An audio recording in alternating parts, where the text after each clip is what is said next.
Perkenalkan, nama saya Yunita Yulianti, MPM A1D018036.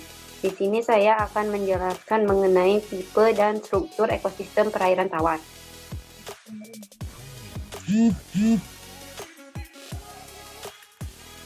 Ekosistem air tawar merupakan ekosistem air yang relatif kecil di muka bumi jika dibandingkan dengan ekosistem darat dan laut. Ekosistem air tawar memiliki kepentingan yang sangat berarti dalam kehidupan manusia, karena ekosistem air tawar merupakan sumber paling praktis dan murah untuk memenuhi kepentingan domestik dan industri. Nah, ekosistem air tawar itu dibagi menjadi dua. Yang pertama, ekosistem perairan lentik atau perairan tenang. Yang kedua, ekosistem perairan lotik atau perairan berarus. Yang pertama itu ekosistem perairan lotik atau perairan berarus, memiliki ciri-ciri airnya berarus. Organisme yang hidup pada ekosistem ini menyesuaikan diri dengan arus air. Yang kedua, produsen pertama pada ekosistem ini adalah ganggang. Pada umumnya, organisme lotik memakan detritus yang berasal dari ekosistem darat dan sekitarnya. Contoh dari ekosistem ini adalah sungai. Sungai adalah suatu badan air yang mengarah ke satu arah. Adapun ciri-ciri sungai, air sungai itu dingin dan jernih serta mengandung sedikit sedimen dan makanan.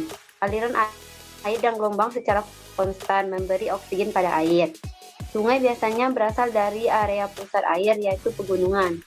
Sungai merupakan suatu bentuk ekosistem akuatik yang mempunyai peran penting dalam daur hidrologi.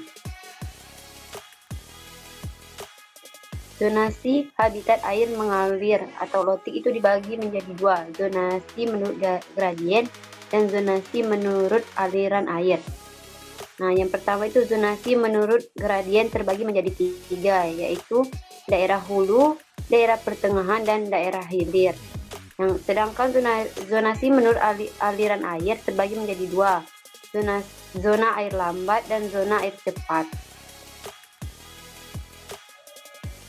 Yang kedua itu ekosistem perairan lentik atau perairan tenang, memiliki ciri airnya yang tidak berarus, selalu tergenang sepanjang tahun dan mengalami stratifikasi perairan secara vertikal akibat perbedaan suhu, nutrien, dan intensitas cahaya matahari yang masuk pada kolom perairan.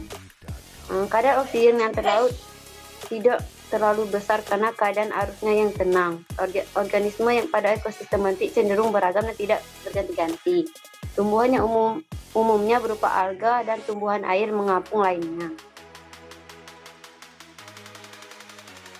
Contoh dari ekosistem perairan lentik yang pertama itu danau. Danau adalah badan air alami yang dikelilingi oleh daratan dan tidak berhubungan dengan laut kecuali melalui sungai.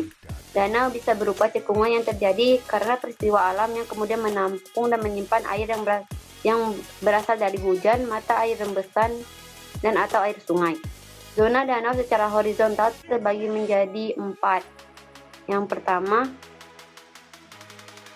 berdasarkan kedalaman dan penetrasi cahaya, danau terbagi atas 2 zona, yaitu zona fotik dan zona afotik. Sedangkan pengelompokan perairan danau berdasarkan produksi materi organik itu terbagi menjadi 3, yaitu danau oligotrofik, danau mesotrofik, dan danau eutrofik. Contoh dari perairan tenang tadi yang kedua itu adalah waduk. Waduk merupakan salah satu contoh perairan tawar buatan yang dibuat dengan cara membendung sungai. Ciri-cirinya, tujuan dibentuknya yaitu sebagai pencegah banjir, pembangkit tenaga listrik, pensuplai air bagi kebutuhan irigasi pertanian, dan untuk kegiatan perikanan baik tangkap maupun budidaya keramba. Ekosistem waduk terdiri dari komponen biotik seperti ikan, plankton, makrofita, bentos, dan sebagainya yang berhubungan dan tinggal balik dengan komponen abiotik seperti tanah, air, dan sebagainya. Contoh ketiga yaitu rawa. Rawa merupakan bagian permukaan bumi yang selalu basah karena tergenang oleh air dan juga karena kekurangan aliran. Itu juga bagian bumi yang lebih rendah dari daerah sekitarnya. Contoh ciri-ciri dari rawa yang pertama, air yang asam dan berwarna coklat, bahkan sampai kehitam-hitaman. Yang kedua, air rawa yang berada di sekitar pantai dipengaruhi oleh pasang surut air laut. Yang ketiga, tidak mengalami pergantian air dan tidak bertambah atau berkurang karena pengaruh air dari sumber lain. Yang keempat itu air tawar tidak terkontaminasi dengan air dari sumber lain. Halo, assalamualaikum warahmatullahi wabarakatuh. Baiklah teman-teman, di sini saya akan menjelaskan tentang struktur ekosistem estuari. Nah, di mana estuari itu adalah suatu perairan semi tertutup yang terdapat di hilir sungai dan masih berhubungan dengan laut, sehingga memungkinkan terjadinya percampuran air laut dan air tawar dari sungai yang berasal dari muara sungai, teluk, kawah, pasang surut. Nah, selanjutnya saya akan menyampaikan tentang karakteristik fisik estuari. Nah, yang pertama itu adalah keterlindungan. Nah, di mana keterlindungan ini, estuari ini merupakan perairan semi tertutup sehingga biota akan terlindung dan gelombang yang memungkinkan tubuh mengangkat di dasar estuari dan memungkinkan lapar karang-karang menetap di dasar perairan. Nah, yang kedua itu adalah kedalaman, di mana kedalaman estuari ini relatif dangkal sehingga memungkinkan cahaya matahari mencapai dasar perairan dan tumbuhan akustik dapat berkembang di seluruh dasar perairan. Yang ketiga itu adalah kadar garam. Nah, yang keempat itu adalah pasang, di mana energi pasang yang terjadi di estuari merupakan tenaga penggerak yang penting, antara lain mengangkut zat hara dan plankton.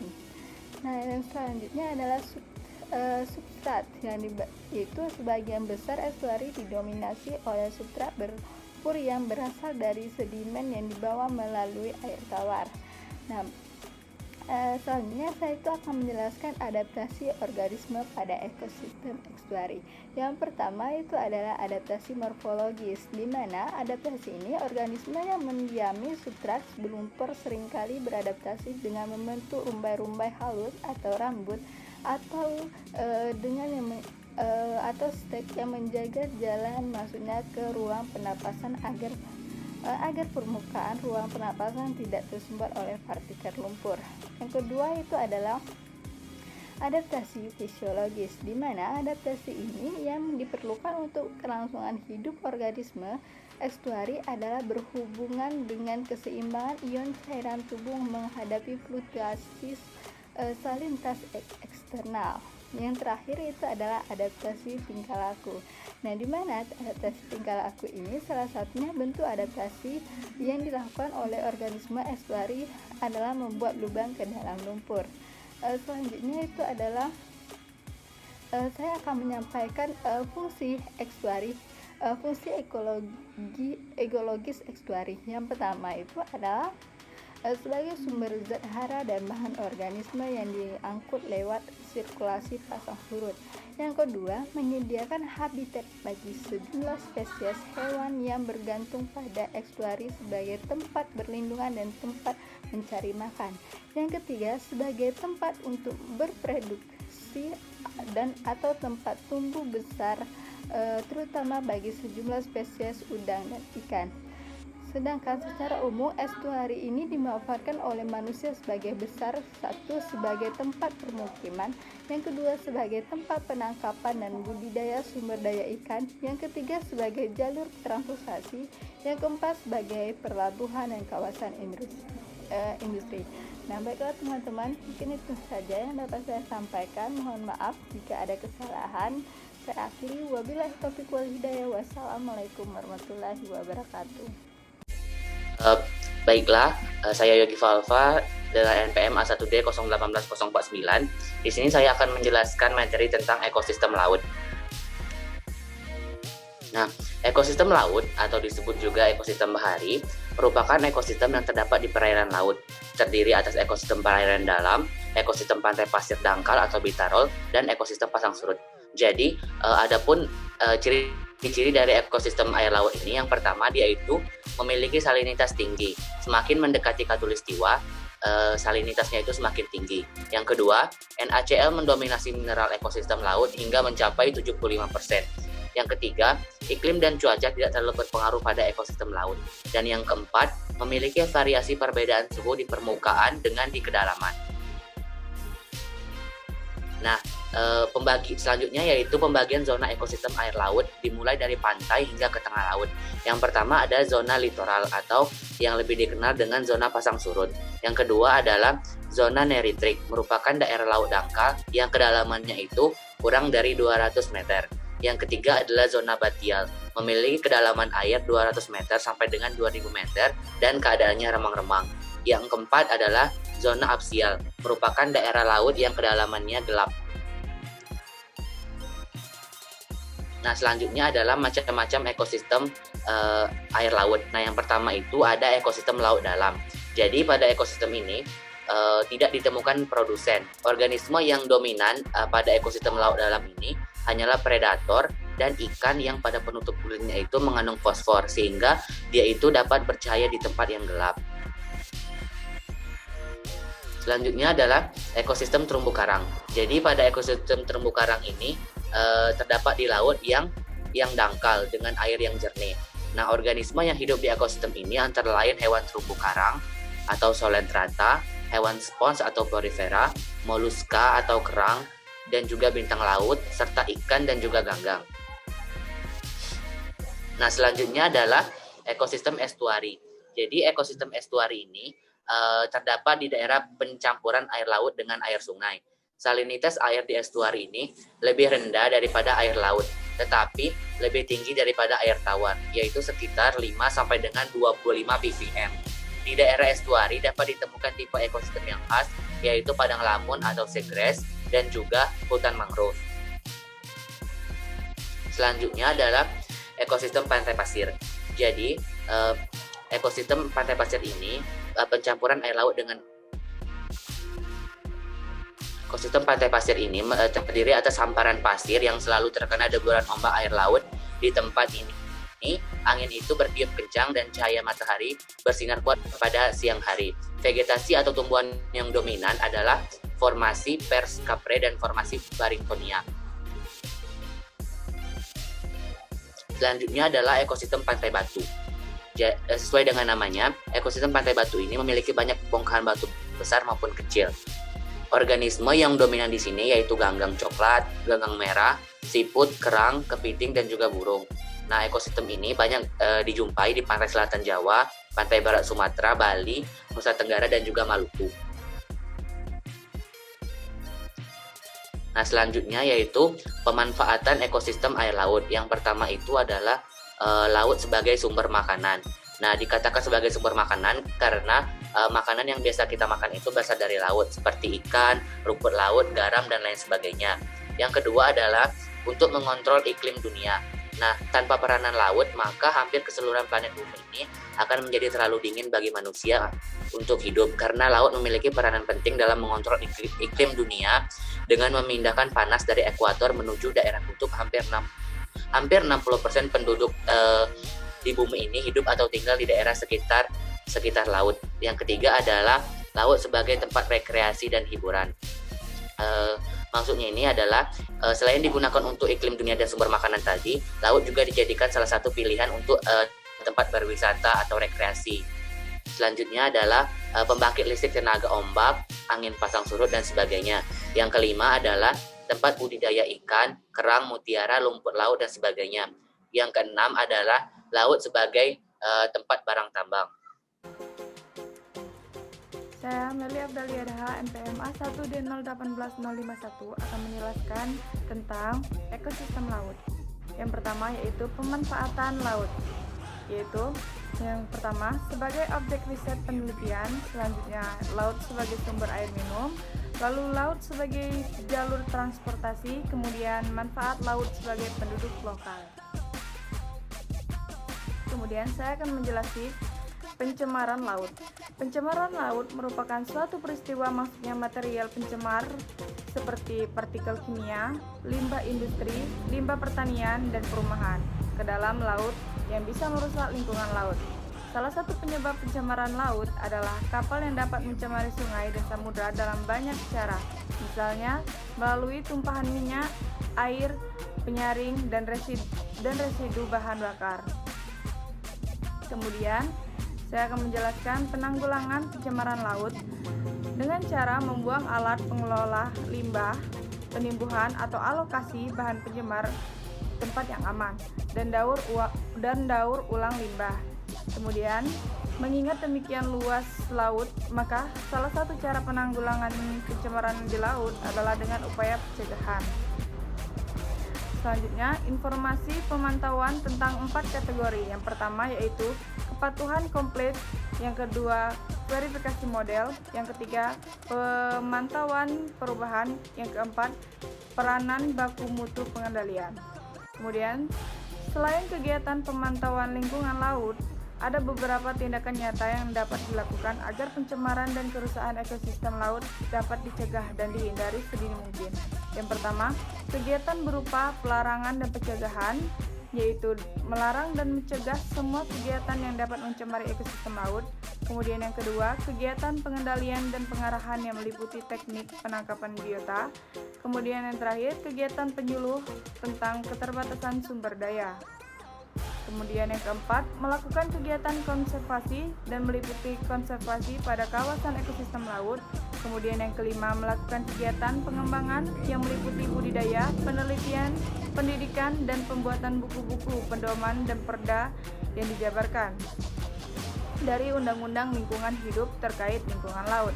Kemudian yang terakhir, melakukan kegiatan berupa penerapan dalam kehidupan masyarakat, berupa penerapan peraturan-peraturan dan sanksi hukum yang terkait dengan pencemaran lingkungan laut. Assalamualaikum warahmatullahi wabarakatuh. Perkenalkan, nama saya Miliani Harahap dengan NPM A1D0818054. Baik, di sini saya akan menjelaskan materi struktur ekosistem terestrial, di mana pengertian dari ekosistem ini adalah suatu tipe ekosistem yang sebagian besar lingkungan fisiknya berupa daratan. Ekosistem terestrial ini memiliki bagian daerah yang luas dengan habitat dan komunitas tertentu yang disebut dengan bioma. Adapun ciri-ciri ekosistem ini, yang pertama, ekosistem memiliki lingkungan fisik berupa daratan. Yang kedua, ekosistem yang memiliki lingkungan fisik berupa daratan. Yang ketiga, jenis tumbuhan dan juga hewan beradaptasi pada lingkungan atau wilayah daratan. Selanjutnya, komponen ekosistem terestrial.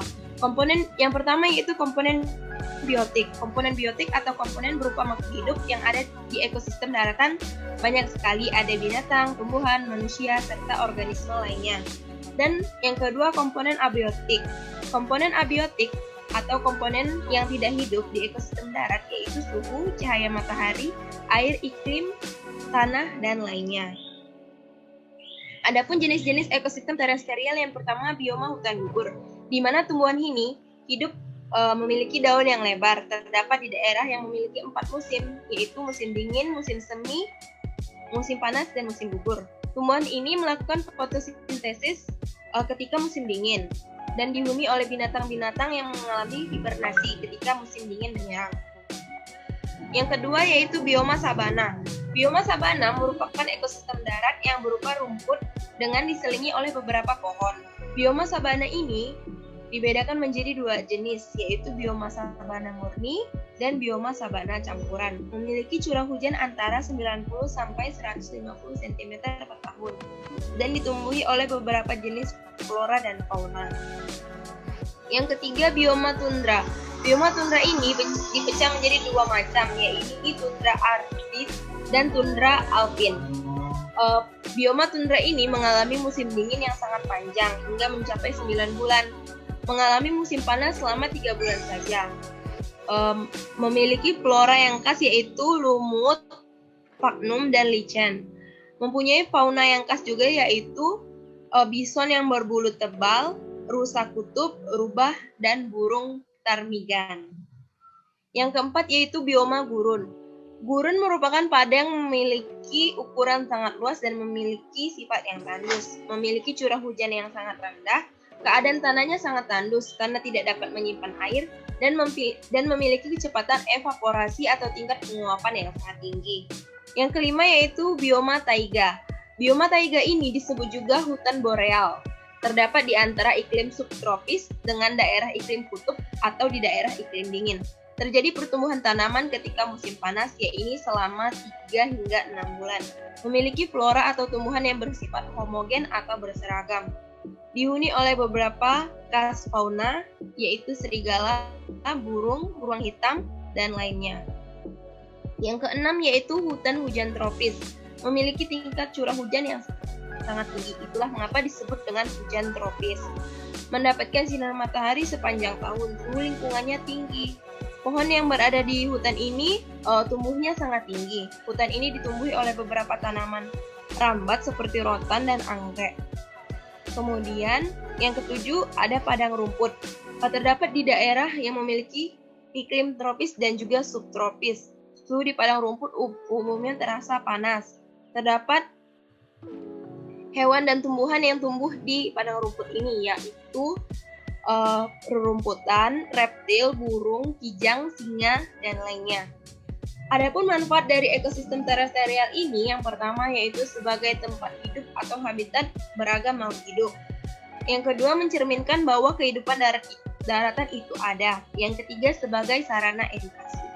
Itulah penjelasan dari saya mengenai ekosistem terestrial. Lebih dan kurang saya mohon maaf. Terima kasih. Wassalamualaikum warahmatullahi wabarakatuh.